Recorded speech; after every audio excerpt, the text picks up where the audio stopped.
Hello everyone, welcome to जीवी foundation इन Vishwajeet batch. आज हम रैपिड रिवीजन में चैप्टर को डिस्कस करेंगे जिसका नाम क्या है, लाइफ प्रोसेस। अब लाइफ प्रोसेस का बिल्कुल बेसिक अंडरस्टैंडिंग आप बिल्डअप कर लीजिए ताकि आपको चीजें समझ में आ जाए। ठीक है, हमें यहां लाइफ प्रोसेस से क्या मीनिंग है उसको देखिए और समझिए बहुत अच्छे से। एक बहुत इंपॉर्टेंट या मेजर पोर्शन कह सकते हैं बायोलॉजी का। लाइफ प्रोसेस का सीधा सीधा सा मीनिंग क्या है? The basic function performed by the organism. The basic function performed by the organism. क्या करने के लिए? Maintain their life. क्या करने के लिए? Maintain their life. कहां पर? अर्थ के ऊपर। उसी को हम क्या कहते हैं? Life process. क्या कहते हैं? Life process. ये सिंपल डेफिनेशन हो गई, आपको जैसा ठीक लगे। कॉम्प्लेक्स अगर डेफिनेशन चाहते हो आप, तो मैंने कॉम्प्लेक्स डेफिनेशन भी यहां लिखी हुई है। तो आप कह सकते हैं all living things perform certain life processes. Like क्या? ग्रोथ है, एक्सक्रीशन है, रेस्पिरेशन है, सर्कुलेशन है। ये जितने भी प्रोसेसेस हैं, और कौन है? Respiration, digestion, and together keep the living organism live and perform the job of the body maintenance are called the life processes. अब आपको जो ठीक लगे, दोनों डेफिनेशन राइट है, कोई भी डेफिनेशन आप यूज कर सकते हो। ठीक है, for your exam point of view. कितने हैं जो लाइफ प्रोसेस यहां पे हमें स्टडी करना है? Number 1 nutrition, second one is respiration, third one is transportation and the last one is, ठीक है, कौन रहेगा? excretion। इसके बाद मैंने कुछ क्वेश्चन दिए थे, आपने किए या नहीं किए? NADPH की फुल फॉर्म वगैरह। प्लीज बी अलर्ट, है ना। If you are just doing like this, definitely your preparation going to be affect in future. ठीक है, ध्यान दीजिएगा इधर। न्यूट्रिशन की बात करें तो डेफिनेटली कितने टाइप के न्यूट्रिशन होते हैं? 2 टाइप के, ऑटोट्रॉफिक और दूसरा कौन सा है? हेट्रोट्रॉफिक। ऑटोट्रॉफिक न्यूट्रिशन कह सकते हैं ग्रीन प्लांट्स जो अपना फूड क्या करते हैं? खुद ही प्रिपेयर करते हैं। और हेट्रोट्रॉफिक न्यूट्रिशन जो डेफिनेटली किस पे डिपेंड करते हैं? ऑटोट्रॉफिक कौन डियर स्टूडेंट? लिविंग ऑर्गेनिजम्स पे डिपेंड करते हैं। जैसे we human are totally depend on green plants. अरे यस और नो? ठीक है, ये समझ में आ गया सभी को। इसके आगे देखेंगे और समझेंगे अच्छे से। एक तरीके से ये मोड ऑफ न्यूट्रिशन है जिसमें organism synthesize their own food, खुद का खाना खुद बनाते हैं। सिंपल इनऑर्गेनिक सब्सटेंसेस कौन कौन होंगे? वाटर होगा और कार्बन डाइऑक्साइड होगा। इसके अलावा बात करें ग्रीन प्लांट्स, क्या है यहाँ? ऑटोट्रॉफ्स है, जो अपना खुद का फूड क्या करते हैं? खुद ही बनाते हैं। और जो बनाने का प्रोसेस है उसका नाम क्या है? फोटोसिंथेसिस। अब फोटोसिंथेसिस क्यों इसका नाम है? क्योंकि यहां हेल्प किसकी ली जाएगी? सनलाइट। किसकी ली जाएगी? सनलाइट। ठीक है, आगे समझते हैं डियर। फोटोसिंथेसिस एक कैसा प्रोसेस है? फिजियोलॉजिकल प्रोसेस है जिसमें प्लांट सेल क्या कंटेन करता है? क्लोरोफिल। और क्या प्रोड्यूस करता है? फूड। किस फॉर्म में? कार्बोहाइड्रेट्स की फॉर्म में। क्या यूज करके? कार्बन डाइऑक्साइड यूज करके, वाटर यूज करके और लाइट एनर्जी को यूज करके। Oxygen is release as a by product of this process. ठीक है, आगे देखिएगा। क्लोरोफिल एक तरीके से क्या है? Green pigments found in green plants. मतलब आपको बोले कि भाई लीफ का कलर ग्रीन होता है, उसके लिए रिस्पॉन्सिबल कौन है? वेरी गुड, कौन रिस्पॉन्सिबल है? क्लोरोफिल। आगे देखेंगे क्लोरोफिल कहां प्रेजेंट होता है? क्लोरोप्लास्ट। यस और नो? फिर आपको एक मैंने कहा था माइक्रो डिफरेंस आप आइडेंटिफाई करके लाइक नहीं लाए। कैसे नहीं मिला? मैंने कल ही बता दिया था आपको कि भाई जो मेसो टाइप के सेल बताए थे मैंने। क्या बताया था मैंने कल? Mesophyll cells. अरे यस और नो? बताओ मेसोफिल सेल्स किसके लिए रिस्पॉन्सिबल है? सनलाइट को क्या करने के लिए? एब्जॉर्ब करने के लिए। कहां मिलता है ये डियर स्टूडेंट? क्लोरोफिल के अंदर मिलता है। क्लोरोफिल कहां मिलता है?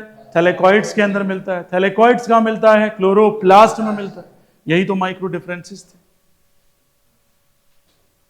आपको यही तो समझना था कि मैं माइक्रो टू माइक्रो क्वेश्चन क्या पूछा जाएगा कि which one of the following is responsible to absorb the sunlight in the photosynthesis process. वहां कहीं पर भी क्लोरोफिल का नाम नहीं है, क्लोरोप्लास्ट का नाम नहीं है, थैलेकॉइड का नाम नहीं है, वहां सेल्स का नाम आ गया, मेसोफिल सेल। फिर आप क्या करेंगे?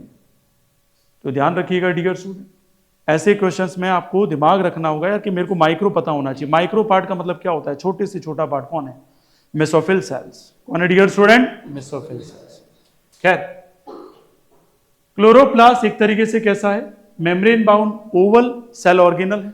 आगे बात करें, ये किससे इनक्लोज होता है, डबल मेम्ब्रेन से, और interior contain closely packed flat sac called, उसे क्या कहते हैं हम, थैलेकॉइड्स। क्या कहते हैं, थैलेकॉइड्स, प्रेजेंट इन, इसके आगे देखेंगे यहां थैलेकॉइड्स अरेंज होते हैं किसके फॉर्म में, पिल्स की फॉर्म में, जिसे हम क्या कहते हैं, ग्राना। क्या कहते हैं डियर स्टूडेंट, ग्रैन। कैसा होता है, कलरलेस ग्राउंड सब्सटेंस होता है, और ये कलरलेस ग्राउंड सब्सटेंस को हम क्या कहते हैं, स्ट्रोमा।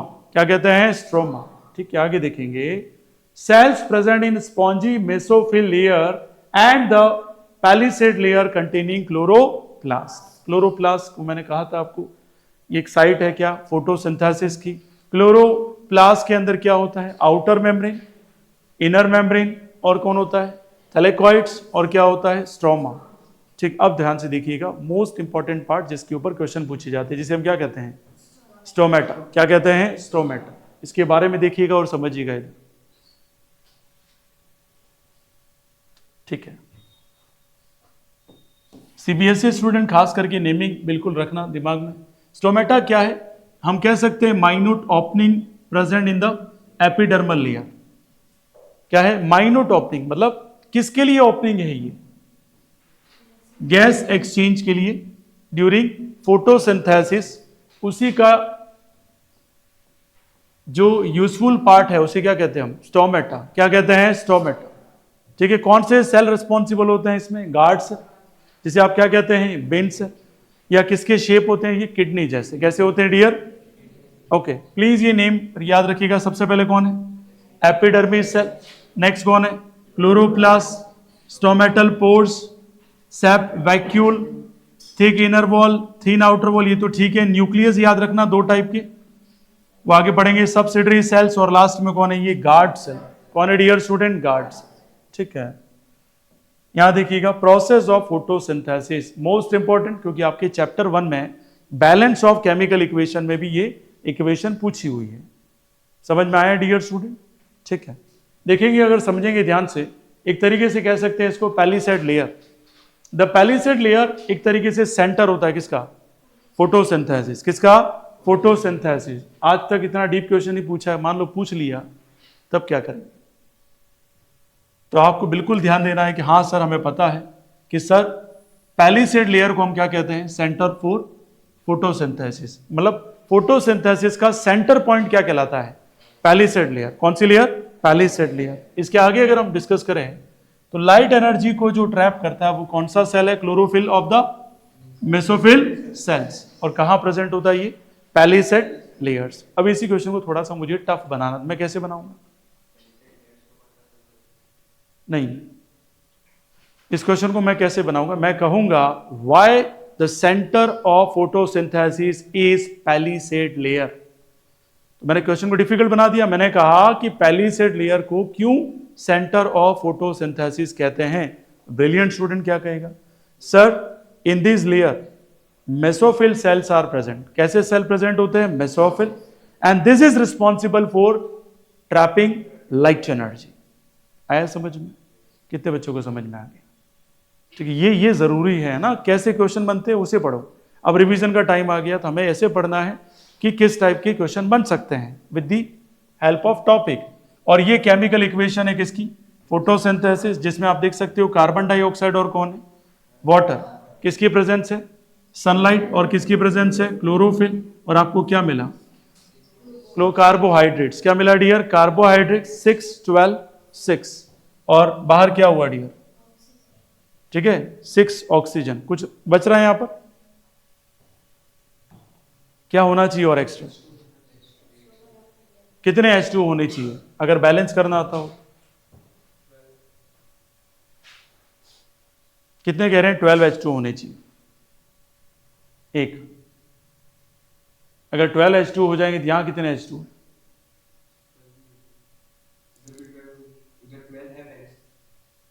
इधर 12 H2 हैं,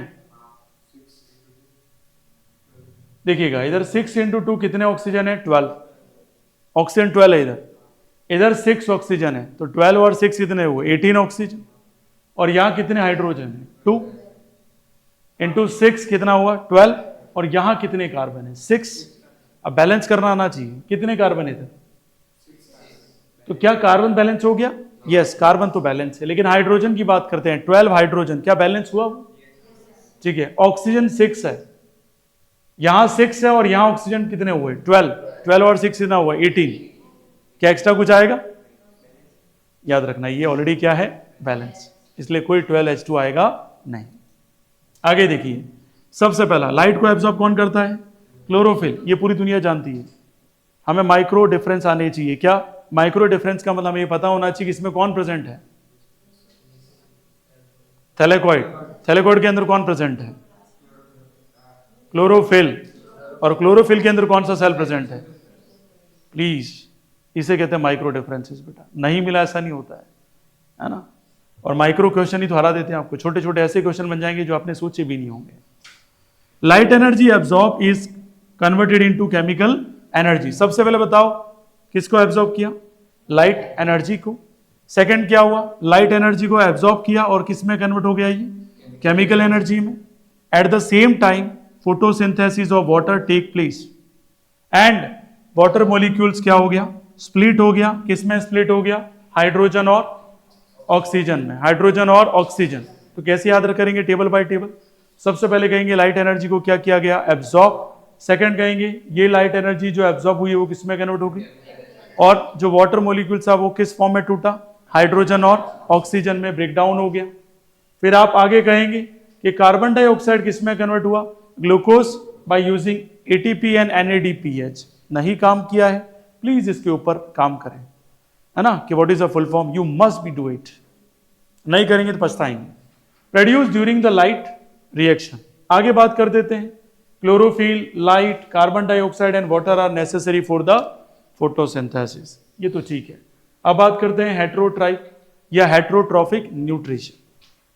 सिंपल भाषा में अगर हम समझें कि हेट्रोट्रॉफिक न्यूट्रिशन का मतलब क्या होता है? एक ऐसा मोड न्यूट्रिशन का जिसमें ऑर्गेनिज्म कभी क्या नहीं बनाएगा? खुद के लिए फूड नहीं बनाएगा या खुद से फूड नहीं बनाएगा, बट किस पे डिपेंड रहेगा? दूसरे ऑर्गेनिज्म पे डिपेंड रहेगा जो ऑलरेडी कैसे हैं? फूड प्रोड्यूसिंग है। यस और नो? ठीक है। ऑर्गेनिज्म एग्जिबिटिंग हेट्रोट्रॉफिक न्यूट्रिशन, ऐसे ऑर्गेनिज्म जो हेट्रोट्रॉफिक न्यूट्रिशन को क्या करते हैं? रिप्रेजेंट करते हैं, ऐसे को हम क्या कहते हैं? हेट्रोट्रॉफ्स। क्या कहते हैं? हेट्रोट्रॉफ्स। ठीक है।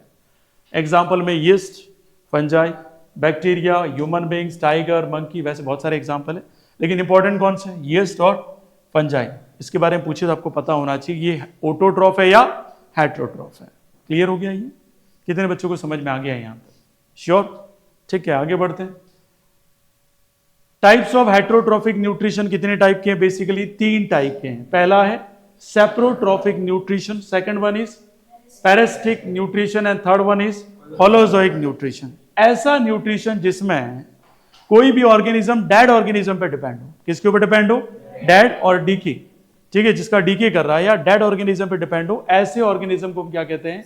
या ऐसे टाइप के न्यूट्रिशन को हम क्या कहते हैं? Saprotrophic nutrition. क्या कहते हैं? Saprotrophic nutrition.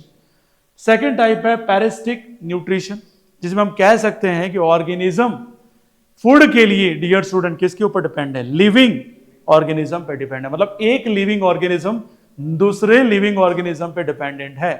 और यस और नो? जैसे कल आप मजाक कर रहे थे, जैसे चोंच मारना, यस और नो? कि एक बर्ड्स है वो किसके ऊपर बैठ जाएगा? बफेलो के ऊपर, उसको क्या मारेगा? चोंच। तो हर्ट किसको होगा? लिविंग ऑर्गेनिज्म को, डेफिनेटली। ठीक है, जैसे एग्जांपल में कौन आ गया? लीच।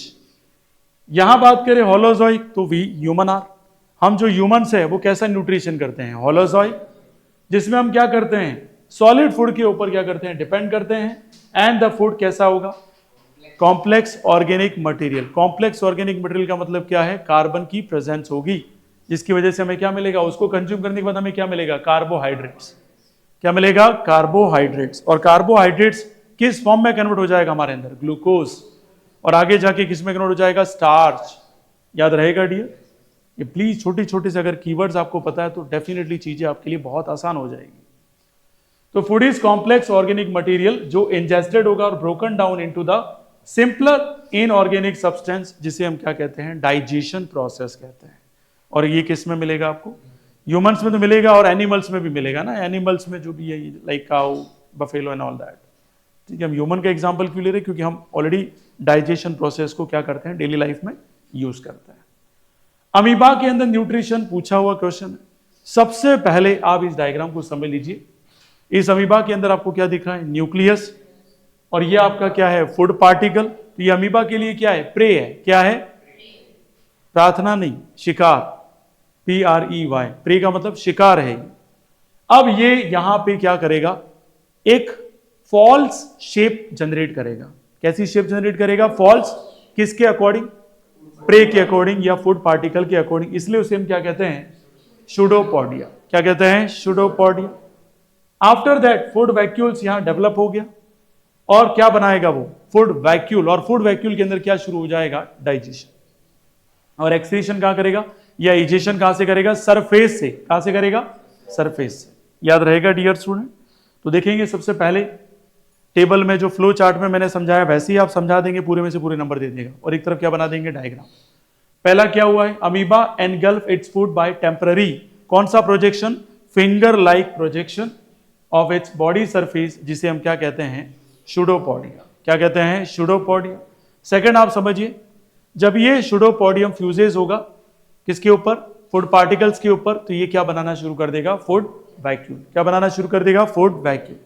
थर्ड स्टेप में ये कॉम्प्लेक्स सब्सटेंस को किस में कन्वर्ट करना शुरू कर देगा? सिंपल। कहां पर? फूड वैक्यूल्स के अंदर। एंड ये जो सिंपल सब्सटेंस है वो क्या करेगा? डिफ्यूज हो जाएगा किस फॉर्म में? साइटोप्लाज्म की फॉर्म में। कोई डाउट आया समझ में?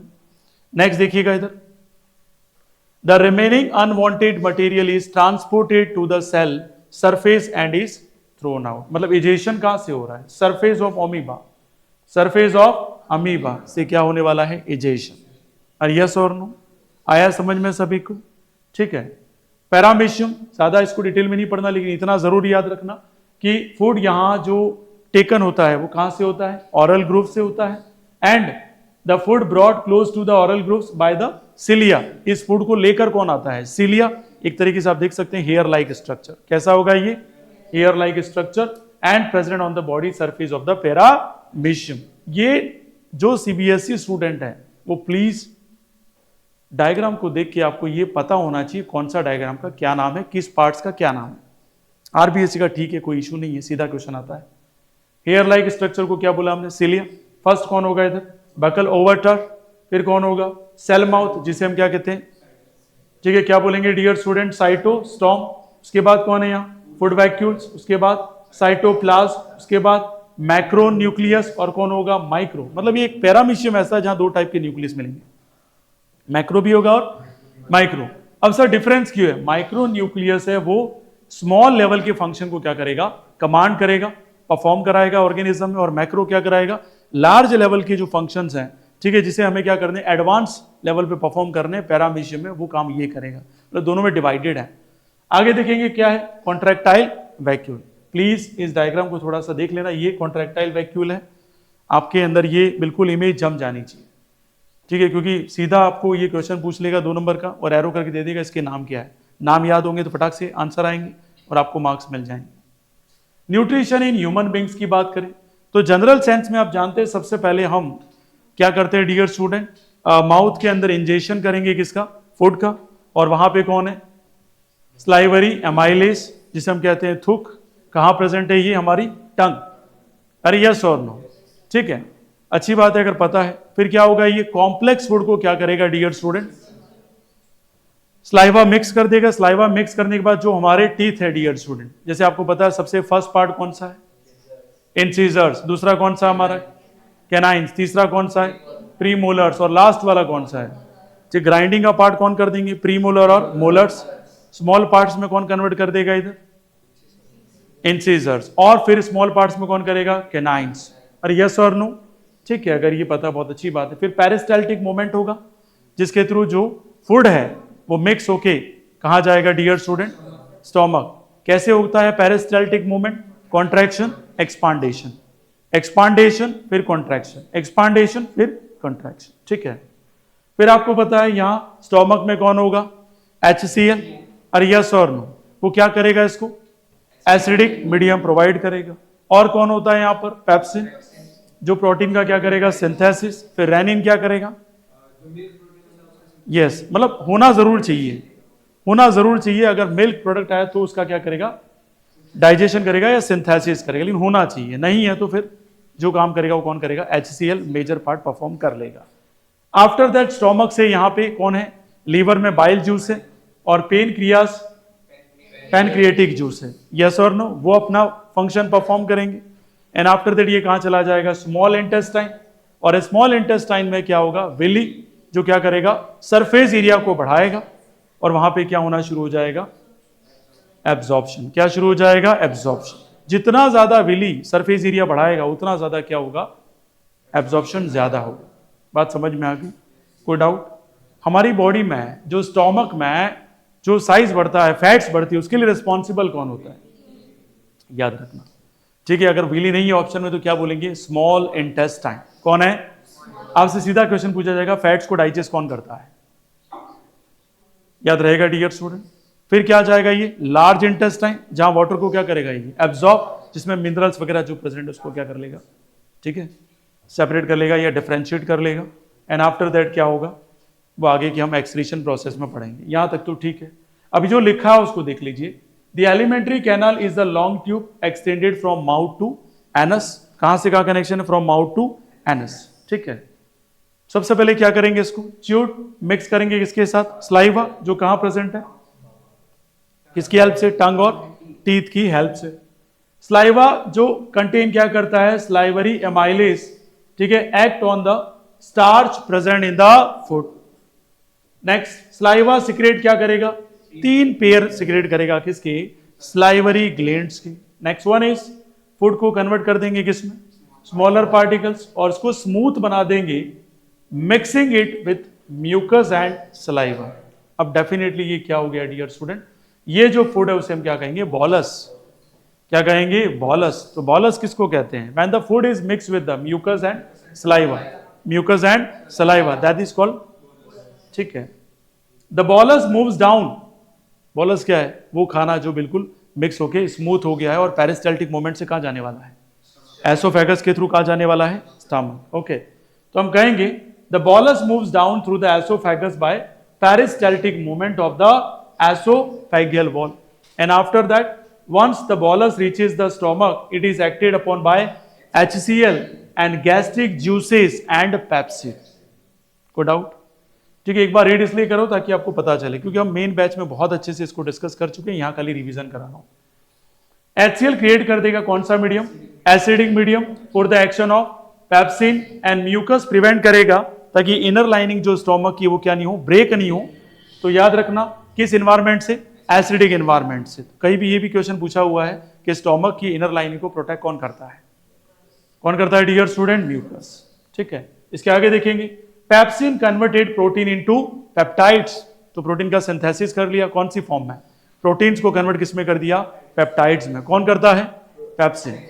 कौन करता है? पेप्सिन। ठीक है, the exit of food from stomach is regulated by the sphincter muscles called the pyloric sphincter, और पाइलोरस कहते हैं, जो रिलीज करता है small amounts of partially digested food into the small intestine. Major question बन गया। आपको सीधा क्वेश्चन पूछा जा सकता है, स्टोमक से जो फूड को ट्रांसफर कर रहा है, क्योंकि स्टोमक में क्या हुआ है? पार्शियली डाइजेशन हुआ है। क्या हुआ है?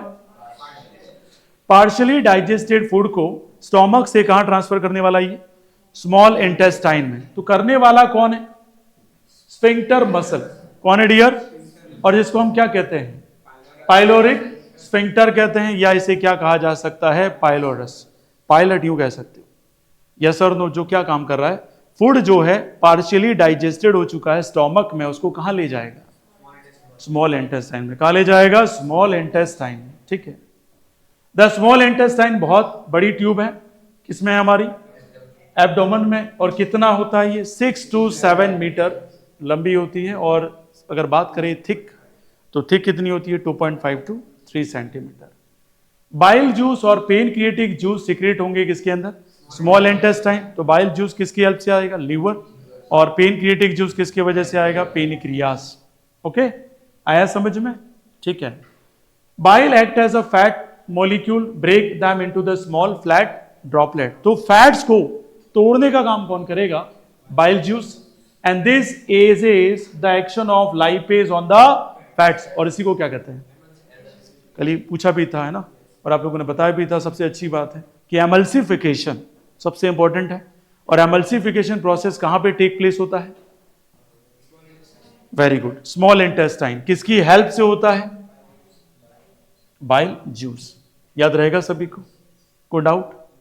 अगर ध्यान दोगे, घर पे जाके वापस इस वीडियो को देखोगे, डेफिनेटली आपको फायदा होगा। ठीक है, मेरा यही टारगेट है कि आपको चीजें समझ में आए। पेनक्रिएटिक जूस क्या कंटेन करता है? अलग अलग एंजाइम, जैसे कौन होंगे? ट्रिप्सिन होगा, लाइपेज होगा, माल्टेज होगा और पेप्टिडेजेस होगा, सुक्रोज होगा, which act on the food to convert into simple unit, जिसे हम क्या कहते हैं? Carbohydrate, protein and fats. तो पेनक्रिएटिक जूस में क्या क्या मिलेगा उतना डीप में नहीं जाना, लेकिन इतना पता होना चाहिए कि पेनक्रिएटिक जूस का काम क्या होता है, किसमें कन्वर्ट कर देना? कार्बोहाइड्रेट्स, प्रोटीन्स और फैट्स के फॉर्म में। अब बात करते हैं इंटेस्टिनल ग्लैंड्स क्या सीक्रेट करेंगे? इंटेस्टिनल जूसेस, जिसमें क्या होंगे? एंजाइम्स, जिसका काम होगा किसमें कन्वर्ट करना? Carbohydrates, proteins and fats. ठीक है, अब ये जो डाइजेस्टेड फूड है वो उसको एब्जॉर्ब कर लेगा कौन? स्मॉल इंटेस्टाइन की वॉल। कौन एब्जॉर्ब कर लेगा? स्मॉल इंटेस्टाइन की wall. Presence of brush like borders called microvilli. याद रखना, कौन है जो इसको क्या करेगा? एब्जॉर्ब करेगा। तो कौन होगा? माइक्रोविली। किसकी तरह काम करेगा? बॉर्डर की तरह काम करेगा। और इस सरफेस को क्या कर देगा? इंक्रीज कर देगा उसका एरिया। बेटा ध्यान नहीं दे रहे हो आप? इस सरफेस को क्या कर देगा? इंक्रीज कर देगा। और क्या कर लेगा? इसका absorption. The unabsorb food is Saint.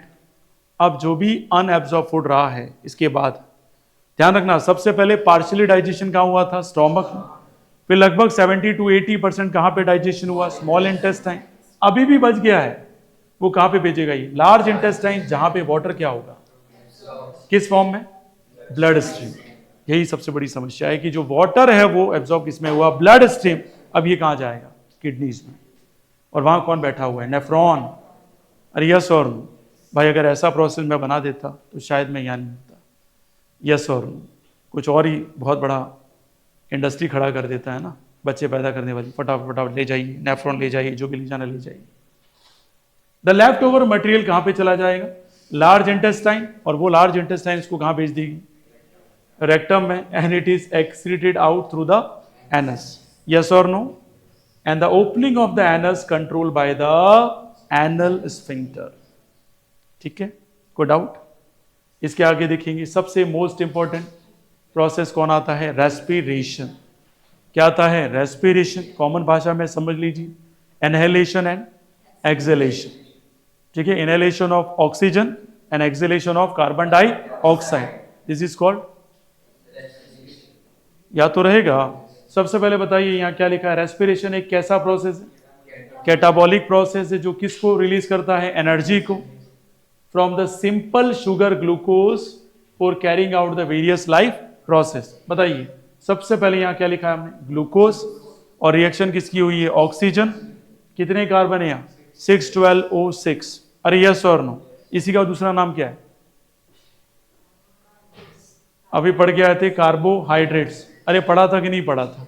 ये तो रट्टा मत मार लेना। कार्बोहाइड्रेट ने ग्लूकोज को अलग अलग कर दिया है ना। सर मैं तो बहुत ब्रिलियंट हूं सर, मैं दोनों के अलग अलग फॉर्मूले लिख दूंगा। ब्रिलियंसी आपकी अपनी जगह है और आपका काम अपनी जगह है।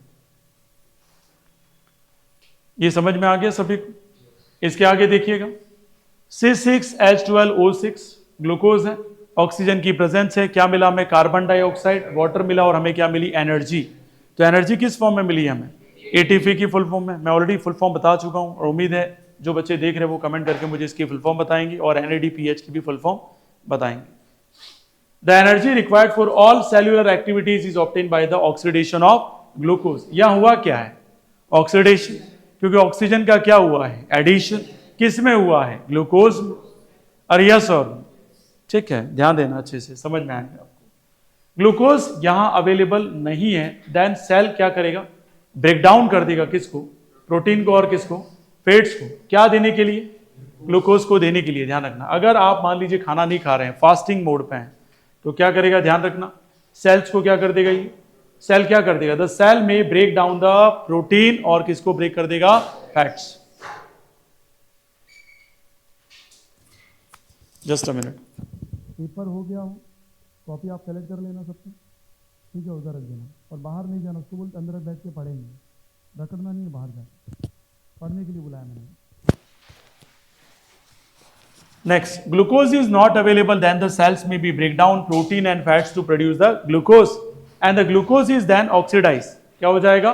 Oxidized further to fulfill the respiratory needs of the cell. अब देखो सबसे पहला स्टेप ध्यान से समझिए। सबसे पहला स्टेप है obtaining the energy is the how many 6 carbon glucose किस में ब्रेक डाउन हो जाएगा? 2 मोलिक्यूल्स ऑफ 3 कार्बन, जिसे हम क्या कहते हैं? पाइरूवेट। क्या कहते हैं? पाइरूवेट। इस प्रोसेस को हम क्या मिलते हैं? ये कहां पे मिलेगा ये प्रोसेस? साइटोप्लाज्म। इसकी टेबल है पूरी, हम समझेंगे।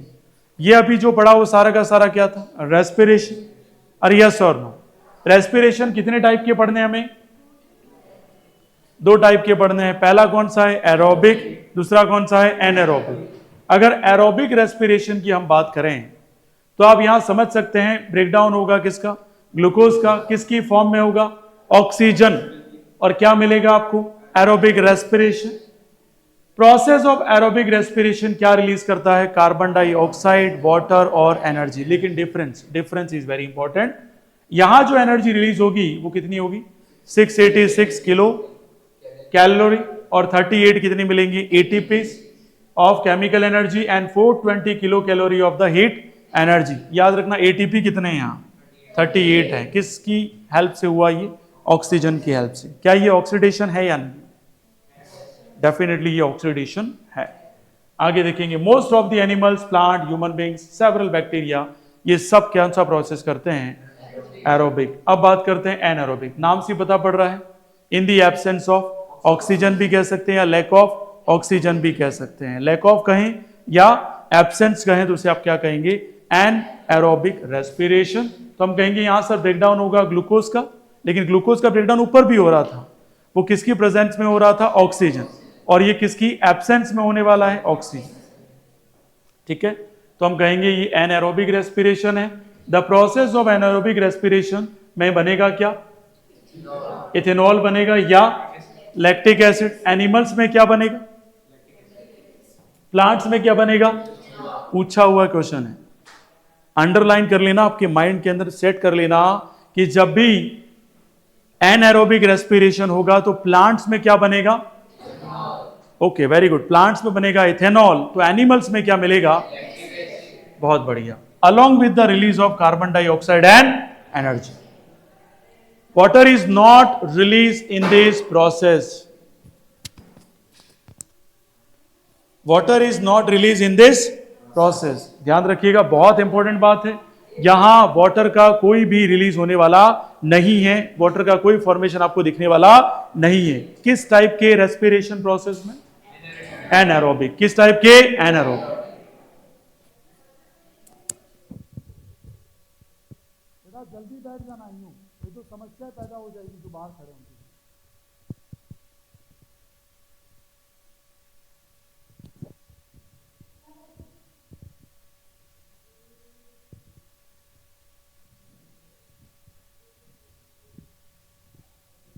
समझ में कम आ रहा है, रब से रगड़ रहा है बेवकूफ।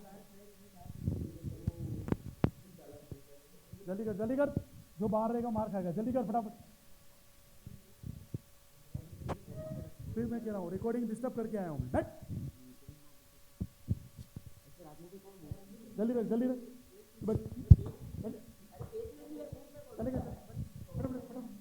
फटाफट जल्दी। और कौन रहेगा? और कौन? बाहर कौन? जल्दी यार, भैंस जल्दी फटाफट। है गधे कहीं के, कितनी बार बोलना पड़ेगा? अरे भाई साहब तू क्यों बोल रहा है?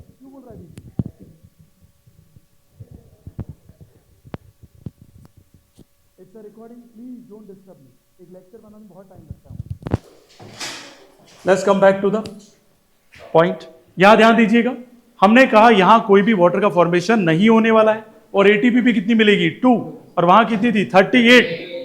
How many ATP? 38। और यहां कितनी मिल रही है? 2 only. Okay, during heavy physical exercise cycling, running, lifting heavy weights, याद रखना जितने भी जिम जाते हैं, ठीक है, साइकिलिंग करते हैं,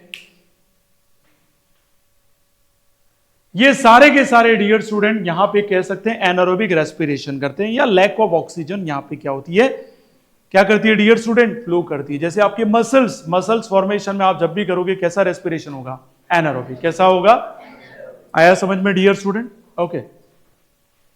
the demand of energy is high while the supply of oxygen हमेशा क्या रह जाएगी, बहुत लिमिटेड हो जाएगी। किस कंडीशन में, एनारोबिक रेस्पिरेशन में। देयरफॉर मसल सेल क्या परफॉर्म करेंगे, एनारोबिक रेस्पिरेशन। ये क्वेश्चन पूछा हुआ है, ह्यूमन बॉडी में ऐसा कौन सा पार्ट है जहां पे एनारोबिक रेस्पिरेशन होता है, मसल सेल। याद रहेगा कौन सा, मसल सेल, ठीक है। Therefore muscle cells perform anaerobic respiration to fulfil the increase the energy demand of the body. अब देखेंगे, ध्यान से समझना, ये तीनों मैंने यहां टेबल बनाए हुए, most and most important for upcoming examination 2025 and 26। ध्यान दीजिएगा, सबसे पहला कंडीशन ग्लूकोज ही है 6C6H12O6। बताइए कौन प्रेजेंट है, मतलब ये कहां हो रहा है, साइटोप्लाज्म के अंदर हो रहा है। सबसे पहले कौन बना, पाइरूवेट। कितने नंबर कार्बन है, पहले कितने थे 6, रिड्यूस होके कितने हो गए 3। ओके, पहला हुआ एब्सेंस ऑफ ऑक्सीजन, बिल्कुल एब्सेंट है ऑक्सीजन, तो वो कहां होगा, यीस्ट के अंदर। कहां होगा, बनने वाला कौन होगा, इथेनॉल। अरे यस और नो, इथेनॉल कहां बन रहा था, एनिमल के अंदर या प्लांट के अंदर, कहां पे, वेरी गुड। और कौन मिला, कार्बन डाइऑक्साइड और एनर्जी। लैक्टिक एसिड कहां मिलेगा, कहां मिलेगा, एनिमल सेल। यस और नो, मसल तो है ही, लेकिन बात किसकी चल रही है, प्लांट्स और एनिमल्स। तो लैक ऑफ ऑक्सीजन कहां पे, मसल्स। क्या ये हम में है, बिल्कुल, we also are the part of animal. Okay, lactic acid और क्या मिला हमें, एनर्जी। कितने कार्बन यहां पर, यहां कितने कार्बन है, समझ में आया डियर स्टूडेंट? तो कार्बन का डिफरेंस दिख रहा है आपको साफ साफ। और यहां देख सकते हैं प्रेजेंस ऑफ ऑक्सीजन में कार्बन डाइऑक्साइड, वाटर और एनर्जी। ये कहां पे होगा, जिसे कहते हैं power house of the cell. Yes और नो, यहां तक कोई समस्या किसी को? इसको power plant of the cell कह सकते हैं क्या, माइटोकॉन्ड्रिया को कह सकते हैं। बेटा यूं करने से कुछ नहीं होगा, बेटा पढ़ना पड़ेगा, ठीक है, नहीं तो आपका प्लांट और पावर दोनों खत्म हो जाएगा। चलो भाई, sometimes lactic acid form during anaerobic respiration in muscle cells get क्या हो जाएगा, एक्यूमुलेटेड। कई बार होता है ना, ठंड में हमें कहीं किसी जगह ऐसा पेन होता है, चल नहीं पाते हैं, हालत बहुत खराब हो जाती है, उसका मेन रिस्पॉन्सिबल फैक्टर कौन है, लैक्टिक एसिड। कौन है, जैसे मान लीजिए बाइक से गिर गए, बाइक का पूरा वजन गिरा पैर के ऊपर, और जो पैर था वहां पे क्या हुआ डियर स्टूडेंट, थोड़ा सा स्पेस हो गया घुटने के अंदर। अब स्पेस हुआ तो डेफिनेटली जैसे ही ठंड आएगी, पर्टिकुलर सीजन में होगा ये, ऐसा नहीं है। आदि को समर में क्यों नहीं होगा, ब्लड इजीली फ्लो होता है, और विंटर में क्यों होता है, ब्लड इजीली फ्लो नहीं होता है डियर स्टूडेंट, क्योंकि कोल्ड ब्लडेड एनवायरमेंट होता है ना। अब यूं मत कहना sir we are cold blooded, no we are hot blooded, ठीक है, अच्छा खासा हमारा अंदर हॉटनेस होता है, दोनों मेंटेन होता है।